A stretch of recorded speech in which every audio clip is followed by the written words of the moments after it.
Their front seven, they get after it. And they got two really supreme edge rushers. I'd even go out and say three. The last couple times we've played them, they've gotten the best of us. So taking that into account, obviously new D coordinator there, but they're flying around. They're playing real solid together. Defense, got guys with a lot of motor, and they don't let up. So we're gonna have our hands full, but good week of practice and put our best foot forward out there Monday night.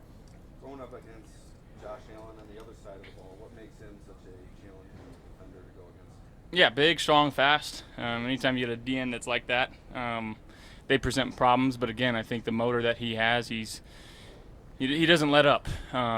He finds ways to continue to get to the quarterback. He's done that over the last few years. He's like I said, one of the premier edge rushers in the league because of it. And we gotta be aware of him at all times.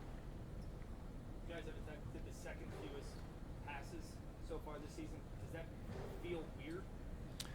No, I mean, I think given our situation this last week when, we're running it as well as we are and you get the ball kind of in really good field position throughout the entire game, that's just kind of the game it's going to be. I don't know if I'd say weird. I think it feels pretty good, and being able to hand the ball off to James and Ray and let them go do some work, and our offensive line is opening some holes from them. They're running it really hard, and we're having some success doing it. So if it's working, keep calling it. And, I know that it's going to present itself in the pass game. We're going to have our opportunities, and we got to go make them.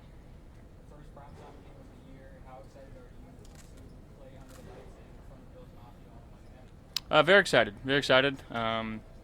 Bills Mafia, they live for games like this, so hopefully we have them in the building and they're as loud as can be, making as much noise when the opposing team is on offense, and hopefully they're quiet when we're on offense. So, but best fans in the league. Last week we talked a little bit about your relationship with Jordan Boyer going back several seasons. A lot different than this time around. Mitch Morse is a guy literally you spend hours and hours and months and years with. What's it going to be like seeing Mitch? Well, I say Mitch and Gabe, right? Two guys that I've spent a lot of time with over the last few years here. Two guys that mean a lot to me, not just football-wise, but off the field-wise. I consider them, real close friends. And there's a lot of conversations that we've had over the years that I wouldn't take back and I wouldn't trade for anything. They've been brothers to me, and I hope they feel the same way about me. I just got so much love and respect and support and anything you could think of for both of those guys. And they meant a lot to me on the field too. So it takes a lot to win in this league, and they were two huge contributors over the last several years that I've been here. A big reason of why we won so many games. So it'll be good to see both of them. How weird was it seeing Jordan in a Dolphins uniform, and how weird might it be to see them in a Jags uniform? Yeah, I mean, I think defense is a little different because even at practice we're wearing different colored jerseys all the time. And you're competing against them, but offensive guys, you're always on the same side. You're always competing with each other, not against each other. And it was very weird to see Poe in those colors, and it'll be weird to see our other two compadres over there in different colors. So yeah. What do you think about the challenge for you as a quarterback when the defense plays man but only rushes 4? They did a fair amount against man. Yeah, I mean, it makes life pretty tough back there as a quarterback, especially with the group that they have. If they can consistently get to the quarterback and only bring 4 and have 7 guys, whether it be in man or zone coverage, that's a defense you got to be scared of, is when they don't have to pressure to get quarterback hits and sacks and force you off your spots, and which they've shown to do. So again, protection game. We have to understand what's going on, where their guys are at, and making sure we're blocking it correctly. And again, when they do bring pressure, making sure that we understand what they're bringing and try to execute as well as we can. With Greg kind of earning, AFC Defensive Player of the Week honors last week, and then James getting the offensive nod this week, what does that say about this team? That you're able to get those honors so early in the season. Yeah, I mean, I think it shows how hard we've been working throughout training camp, and just a team that's been ready to go over the first couple weeks.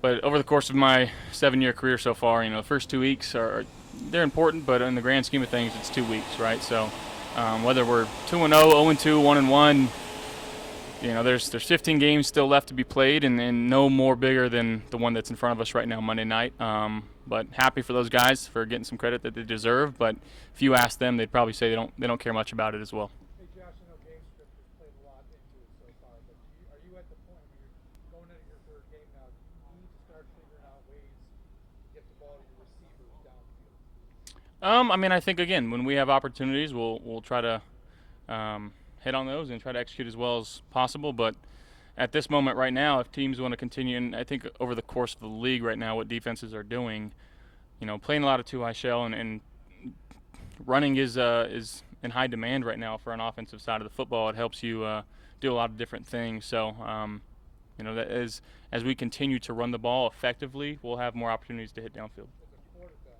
is that frustrating? Because there was a time, even a couple of years ago, where every quarterback was throwing for 300 yards a week. Is it, as a quarterback, a little bit frustrating? Yeah, I mean, if you're focused on stats and what's going on, it's frustrating. But in terms of winning football games, it's not. It's just whatever helps us score and move the ball and score when it matters. So that's all we're caring about right now. Josh, you talked about the way it is now in the beginning of this season for offenses. It seems like you guys were sort of trending that way even last year. Did you and the coaches, did you see this trend in the league where teams are going to play a certain way and you have to be able to respond with a run game and a short passing game? Absolutely. I think, again, as teams get smaller, defenses get smaller to combat speed on the field and spread offenses. Again, that's when you start seeing some bigger backs go down there and start bruising again. So it's the evolution and cycle of football that we've seen over the last however many years, where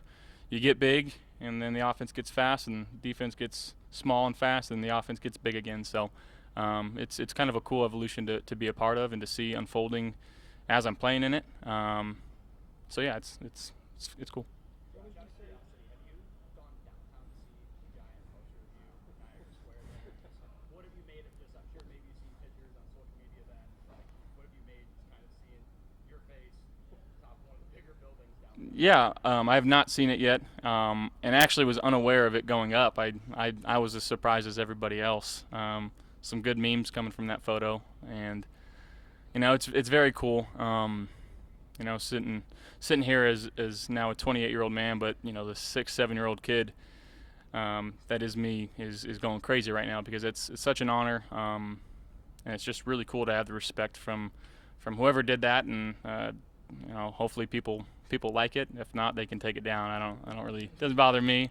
I don't like looking at myself anyways, but if I don't know if it's serving any inspiration to anybody down there, any kids, and just knowing that, again, small town farm kid, no offer out of high school, and offer University of Wyoming can end up there.